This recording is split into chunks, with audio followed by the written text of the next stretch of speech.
Java programming के एक और ट्यूटोरियल में हाजिर हैं। इस ट्यूटोरियल में हम बात करेंगे कंडीशनल ऑपरेटर्स या रिलेशनल ऑपरेटर्स के बारे में। कंडीशनल ऑपरेटर्स जैसे कि नाम से ज़ाहिर है परफॉर्म करते हैं कंडीशनल ऑपरेशंस, जैसे है greater than, less than, equals to, not equals to, etcetera. और ये है लिस्ट ऑफ रिलेशनल या कंडीशनल ऑपरेटर्स की जावा में। ये इक्वल के लिए हम डबल इक्वल का साइन यूज करते हैं और ये है इसकी एग्जांपल। नॉट इक्वल के लिए हम ये सिंबल यूज करते हैं और ये है उसकी example. Greater than, less then, greater और इक्वल्स टू के लिए हम ये सिंबल यूज करते हैं। इसी तरह लेस देन और इक्वल्स टू के लिए हम ये सिंबल यूज करते हैं और ये इसकी एग्जांपल्स हैं। तो आइए चलते हैं जावा में इनको यूज करते हैं। सबसे पहले मैं एक क्रिएट करता हूँ एक वेरिएबल और उसको नाम देता हूँ ए और उसे मैं वैल्यू देता हूँ 4। इसी तरह एक और वेरिएबल बी और उसको मैं वैल्यू देता हूँ 5।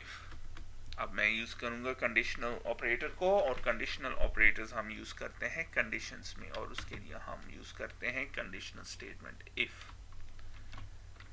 तो मैं चाहता हूं कि अगर a ग्रेटर है a ग्रेटर है b से तो मुझे मैसेज शो करो, sorry a is greater than b।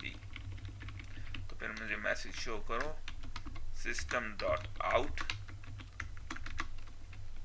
Dot print a is greater than b। और अगर a ग्रेटर से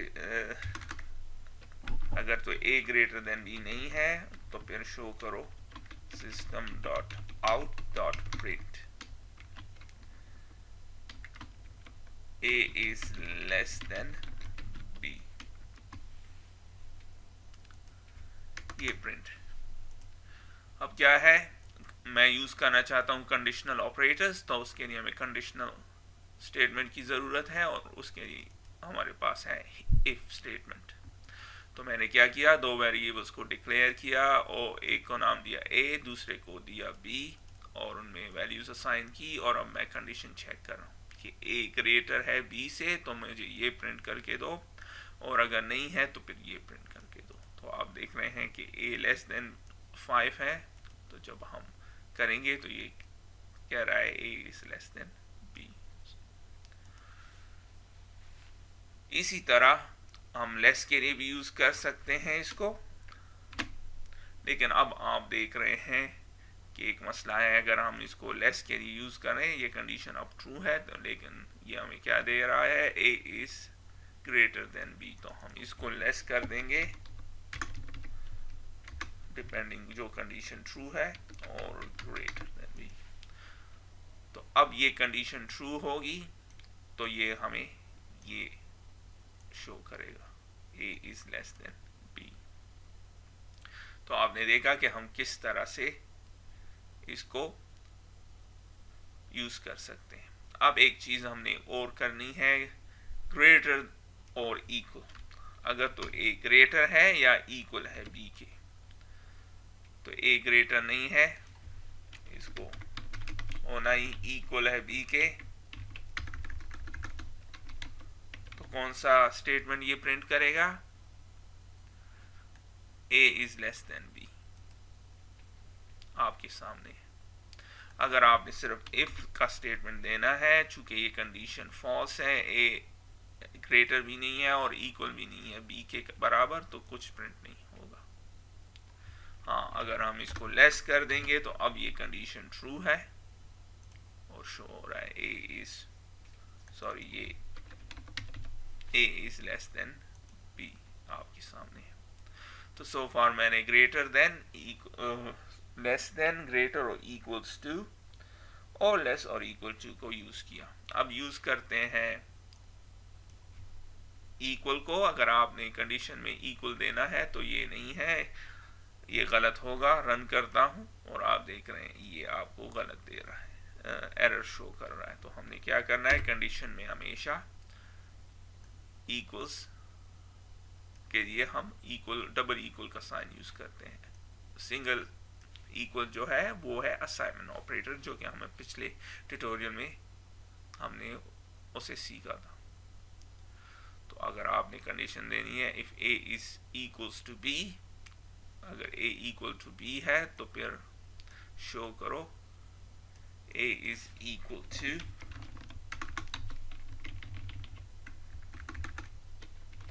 b। लेकिन आप देख रहे हैं इसने इसको इग्नोर किया क्योंकि a इक्वल नहीं है b के। तो अगर अब मैं इसको 5 कर दूं तो a इक्वल है b के, तो ये आपके सामने ये प्रिंट करेगा। अगर मैं इसको दोबारा 4 कर दूं तो मैं नॉट को किस तरह यूज करूंगा, a is not equals to b। तो अब अगर a इक्वल्स टू b के नहीं is not equal to b है तो फिर ये मैसेज शो करेगा। चूंकि दोनों इक्वल नहीं है तो ये मैसेज शो करेगा आपके सामने। अब अगर मैं इसको 5 कर दूं, अब दोनों b है तो ये कंडीशन फॉल्स है, तो ये इस स्टेटमेंट को एग्जीक्यूट नहीं करेगा। तो आपने देखा कि हम कितनी आसानी के साथ यूज कर सकते हैं इक्वल साइन को, नॉट इक्वल साइन को, ग्रेटर और लेस देन सिंबल्स को अपने प्रोग्राम में। जाने से पहले मैं एक प्रोग्राम क्रिएट करूंगा जो कि तकरीबन हर एग्जाम में इस पे पूछा जाता है कि गिवन नंबर जो है, कोई भी गिवन नंबर ऑड है या इवन है, इवन नंबर है। तो राइट अ प्रोग्राम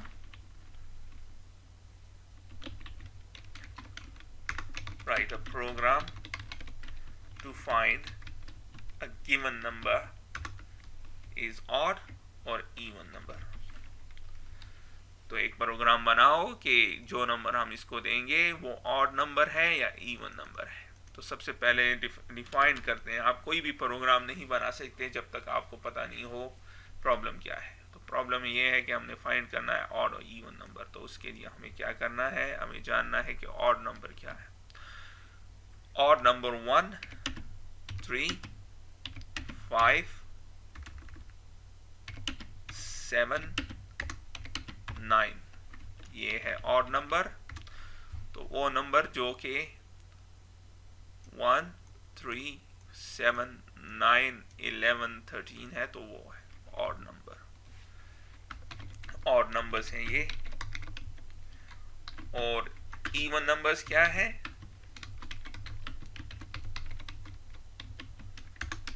2, 4, 6, 8, 10, 12, 14 एक्सेट्रा। तो अब हमने एक प्रोग्राम बनाना है और हमने जब हम उसको एक नंबर देंगे तो ये हमें बताएगा कि वो ऑड नंबर है या इक्वल नंबर है। अब आपने देखना है प्रोग्राम को किस तरह पता चलेगा कि इवन नंबर है या ऑड नंबर है। तो डिफाइन करते हैं ऑड नंबर को, इवन नंबर को। इवन नंबर वो नंबर्स हैं जो कि डिवाइड हो सकते हैं 2 से और रिमाइंडर होगा 0 divided by 2 and remainder is equal to 0। कैसे? फॉर एग्जाम्पल 2 है और हम कहते हैं जैसे कि मैंने यहाँ पे लिखा है 2 इवन है। तो जब मैं इसको 2 से डिवाइड करता हूं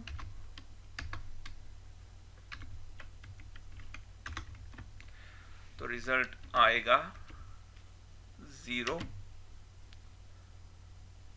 2 2 एक दफा करेंगे तो 2 होगा। तो ये इसका आंसर है डिवीजन में। और रिमाइंडर क्या है, कुछ भी हमारे पास बाकी नहीं रहता तो 0। इसी तरह 4 है, 4 डिवाइडेड बाय 2 और क्या है आंसर 2 क्योंकि 2 2s are 4 और रिमाइंडर क्या है 0। तो इसी तरह आप कर सकते हैं 6 के लिए 3 आंसर है, रिमाइंडर 0, 84 है आंसर और रिमाइंडर है 0। और नंबर क्या है कि जब हम इसको डिवाइड करें 2 से तो डिवाइड तो हो सकता है 2 से, but remainder is always equals to 1। तो कैसे? फॉर एग्जाम्पल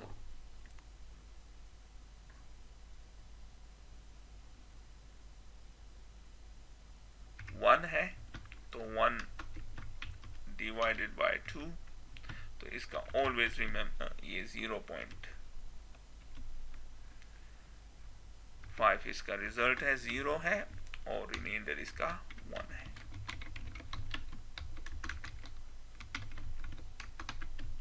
इसी तरह 3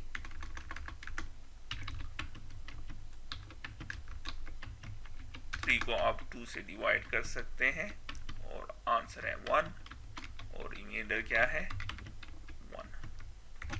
तो जब रिमाइंडर 0 होगा तो वो इवन नंबर है, जब रिमाइंडर 1 होगा तो वो ऑड नंबर है। तो अब इसको यूज करते हैं इस कॉन्सेप्ट को, और मैं एक वेरिएबल क्रिएट करता हूं जो कि नंबर है, उसको नम दे देते हैं नंबर, और मैं उसको देता हूं 2 और आप प्रोग्राम करते हैं रिमाइंडर के लिए नंबर, और रिमाइंडर के लिए हम मॉडुलस ऑपरेटर को यूज करते हैं और 2 से करेंगे और इक्वल टू 0।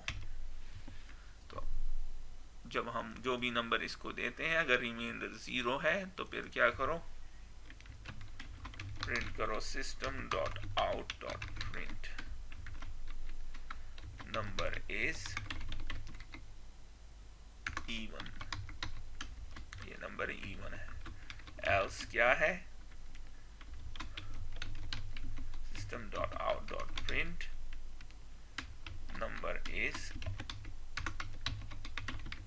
odd। तो 2 क्या है, even नंबर। तो जब रन करेंगे तो आप देख रहे हैं ये 1 देते हैं इसको, तो 1 जो है ऑड है, तो ये कंडीशन ट्रू नहीं है, रिमाइंडर आ रहा है तो ये हमें शो कर रहा है। इसी तरह 10 देते हैं, इवन है तो इवन शो कर रहा है। अब ये तो एक तरीका है, हम इस कंडीशन को दूसरे तरीके से भी यूज कर सकते हैं। इफ नंबर, चूंकि बहुत से लोग डिफरेंट तरीके से इसको करते हैं तो मैं इसको मुख्तलिफ तरीकों से करूंगा। नॉट इक्वल्स टू 0, तो इसका मतलब है कि अब अगर 0 नहीं है तो 1 है, तो फिर हमने क्या करो, system.out.print नंबर इज ऑड, क्योंकि 0 नहीं है तो ऑड है। else system.out.print number is even। अब मैंने कंडीशन को थोड़ा सा डिफरेंट किया और उसमें नॉट लगा दिया, इफ नॉट इक्वल्स टू 0। तो इसका मतलब है कि 1 होगा, 2 होगा, 3 होगा, तो बस कंसिडर करें 0 नहीं है। तो जो 0 नहीं है रिमाइंडर तो ऑड नंबर है। अब 10 क्या है, इवन नंबर, तो ये कौन सा प्रिंट करेगा, ये नंबर इज इवन। इसी तरह इसको 11 कर दें तो ऑड है तो ऑड प्रिंट करेगा। इसको एक और तरीके से भी मैं कर सकता हूं,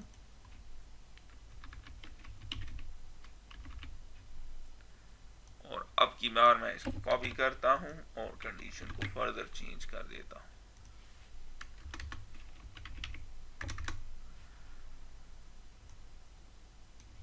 इक्वल्स टू 1, तो जब 1 होगा जैसे कि हमने डिफाइन किया है तो ऑड नंबर है। 0 अगर 1 नहीं है तो फिर इवन नंबर है। तो आप देख रहे हैं 11 इज ऑड और 12 क्या होगा, इवन नंबर। तो हमेशा याद रखें हम एक ही प्रोग्राम को काफी डिफरेंट तरीकों से कर सकते हैं। आपके सामने मैंने इसको 3 तरीकों से किया, मैं इसको 50 और तरीकों से भी कर सकता हूं। तो इस ट्यूटोरियल में आपने देखा कि हम किस तरह यूज़ कर सकते हैं कंडीशनल ऑपरेटर्स को। फिर मैंने एग्जांपल किया कि हम जो नंबर देंगे वो नंबर ऑड है या इवन है। मैंने ऑड नंबर्स को भी आपके सामने डिफाइन किया, वो नंबर्स 1, 3, 5, 7, 9 और इवन नंबर्स 2, 4, 6, 8, 10 एक्सेट्रा। और फिर मैंने आपसे कहा, फिर मैंने इवन नंबर को फर्दर डिफाइन किया कि इवन नंबर्स वो है जिसको हम 2 से डिवाइड कर सकें और रिमाइंडर्स हमेशा उसका आएगा 0।